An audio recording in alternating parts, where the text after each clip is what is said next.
No Papo Gestor de hoje, direto aqui de Manaus, vamos falar de um dos temas que o brasileiro mais gosta, comida.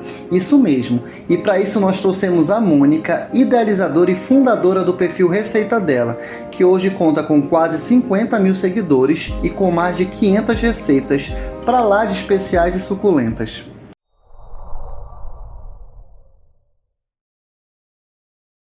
Olá pessoal, sejam muito bem-vindos a mais um episódio. Hoje eu vou falar de uma das coisas que eu mais gosto nessa vida. Vou falar de comidas e de receitas. E para isso, eu trouxe a Mônica, do Receita Dela, dona das mãos mais que especiais com seus esmalte vermelho. E pessoal, eu tenho um spoiler, tá? Para quem ficar até o final, mas tem que ficar até o final. A Mônica vai dar um presente, vai presentear para quem comentar no vídeo, mas isso a gente fala lá no final. Quero agradecer, Mônica, por ter aceitado o convite e, claro, pela parceria que a gente tem de tão longa data. E eu não podia deixar de começar perguntando por que os esmaltes vermelhos. Oi, Alessandra, é um prazer estar aqui conversando com você. Quero agradecer o convite. E essa história do esmalte vermelho, ela surgiu de uma forma muito natural no preparo das receitas e acabou virando a minha marca registrada. Porque eu sempre utilizei e gostei de pintar a unha de esmalte vermelho. E quando eu comecei a gravar as primeiras receitas, as minhas unhas naturalmente estavam pintadas de vermelho. Só que teve uma época que eu canso e eu quero mudar a cor. Então eu acabei fazendo alguns vídeos com esmalte pintado de outra cor. Coincidentemente estava uma cor nude. E os meus seguidores, quando viram aquilo, começaram a perguntar por que eu troquei a cor do esmalte, que a mão ficava mais bonita no vídeo com o esmalte vermelho. E naquele momento eu percebi que o esmalte vermelho já tinha virado a marca registrada dos meus vídeos, já era uma identidade visual dos vídeos que eu produzia. E a partir de então, é esmalte vermelho o tempo todo.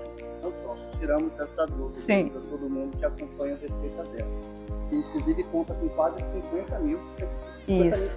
50 mil seguidores. Isso. E Mônica, a gente conversando no MD, você fala muito sobre a sua paixão, sobre cozinhar. Quero que você fale um pouco disso pra gente também. A questão da culinária, né, da cozinha, deixa eu abrir um parênteses e falar, eu não sou profissional da área, né? Surgiu de uma forma muito natural na minha vida, desde muito cedo. E eu sempre, quando eu era criança, bem novinha, eu sempre acompanhava meus avós no preparo das refeições em casa. Meus avós são italianos, eram italianos, né? São falecidos. E em casa, por exemplo, na casa dos meus avós no momento de férias, eu nunca vi meus avós comprarem pão. Nunca vi comprar molho de tomate pronto, nunca vi comprar massa de macarrão. E eles produziam esses itens em casa. Então eu estava ali, pequena, de olho em tudo, acompanhando, de olho numa massinha, fazendo a prova do molho de tomate.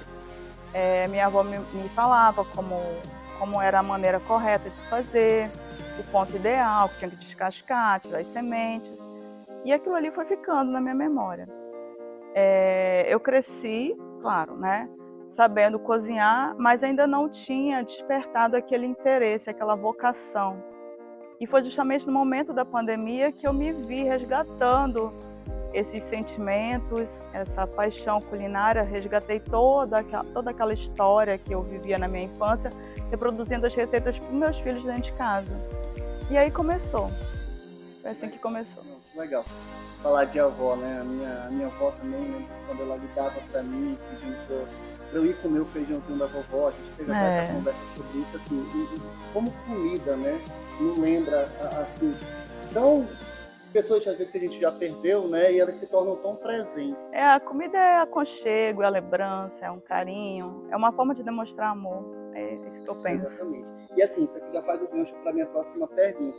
Justamente a tua facilidade, Mônica, de fazer combinações, né? Você tem essa facilidade, a gente conversou em algum momento sobre o teu olfato aguçado, né? Você consegue identificar num vinho ali, né, a essência, as combinações que ele tem. Você percebeu isso muito nova ou você percebeu isso já depois de adulto? Eu sempre tive muita facilidade na hora de fazer um preparo, por exemplo, uma refeição, em identificar os sabores, né? Então eu nunca fui assim de seguir receita.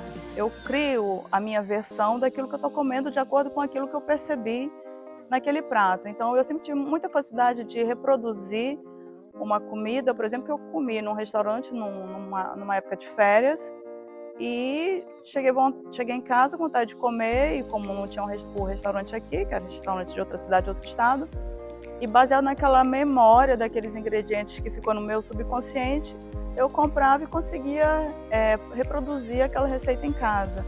Então isso sempre foi muito fácil para mim. Então eu como um determinado prato no local, eu não preciso nem ver o que tem de ingrediente, que eu consigo identificar e consigo reproduzir. Eu tenho essa facilidade.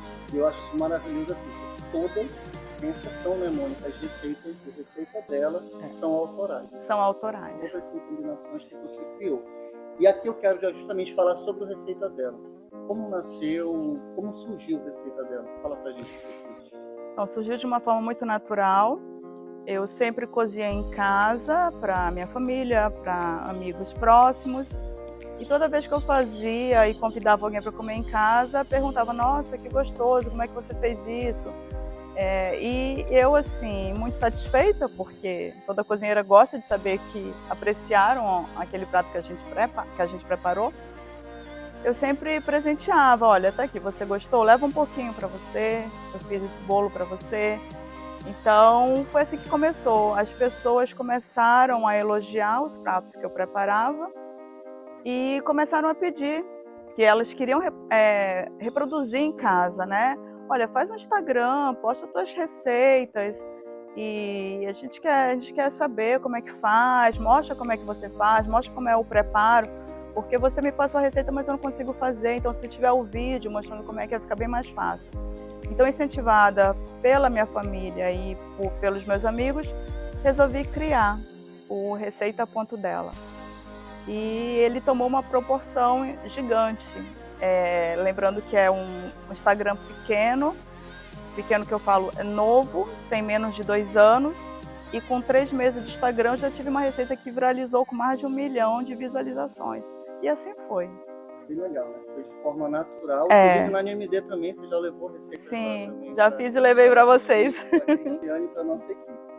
E Mônica, eu não tenho como, né, finalizar sem pedir, quase um Ana Maria Braga, sem pedir que a gente faça uma receita rápida aqui. Eu sei que você preparou alguma coisa pra gente, a gente vai preparar aqui para vocês e eu quero que você faça lá pra gente. Sim, com certeza. Tá bom? Vou preparar para vocês um filé em tira com uma salada de batata com palmito bem rapidinho, simples e prático. Então vamos lá? Vamos?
Chegou a melhor hora, hein? Hora de experimentar. Aqui, Alexandre, todo seu. Obrigado, bora Espero que experimentar. goste. Aproveitando, nós falamos que eu falei de um spoiler no começo, né? Que a Mônica, para quem ficasse até o final, ela ia dar um brinde super especial. Qual é o brinde, Mônica? Pode falar pra gente enquanto eu experimento. Então, para quem assistiu o vídeo até o final e comentar "eu quero", eu vou estar distribuindo para vocês um e-book com as minhas 10 melhores receitas. Tem que escrever eu quero e assistir o vídeo até o final. Pessoal, maravilhoso. Eu vou continuar comendo aqui. E para quem ficou até aqui, eu quero agradecer Mônica, desejar, enfim, que a receita dela tenha milhões de seguidores. Já são quase 50 mil, como a gente já falou algumas vezes. E obrigado, tá, Mônica, por ter aceitado o convite, por ter participado com a gente no nosso programa. Eu que agradeço o convite e a satisfação. Pessoal, obrigado para todos e até o próximo episódio.